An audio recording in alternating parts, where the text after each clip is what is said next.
صحابي الجليل عبد الرحمن بن عوف أغنى أغنياء عصره، والسر في قرار واحد اتخذه. لو لقيت نفسك مفلس فجأة وفي بلد ما تعرفش فيها أي حد، هل تقدر تبدأ من جديد؟ ده اللي حصل مع واحد من الصحابة، واللي بدأ من تحت الصفر لكنه بقى من أغنى أغنياء عصره، عبد الرحمن بن عوف، واللي قدر يكسب ثقة الناس في السوق، وبذكائه قدر إنه يكون من كبار التجار. لكن حصل الحدث اللي قلب حياته كلها، بعثة الرسول صلى الله عليه وسلم، واللي جه بدين جديد ما بيحرمش صناعة الثروة، لكن جعل ليها معنى أعمق.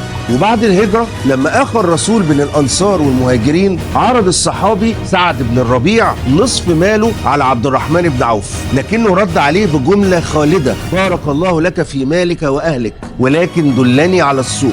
فلسفة حياة ودرس في الاستغناء عما في أيدي الآخرين، والسعي والثقة في النفس. النجاح مش بكم الفلوس اللي معاك، النجاح بالقدرة على إعادة بناء الثروة مهما خسرت. عبد الرحمن بن عوف فقد كل حاجة لما هاجر، لكنه ما فقدش العقل التجاري، وكان واثق إنه يقدر يبدأ من جديد لو بس لقى الفرصة الصح. هل لو أنت كنت مكانه، هل كنت هتقبل نصف المال؟ شاركني برأيك في التعليقات.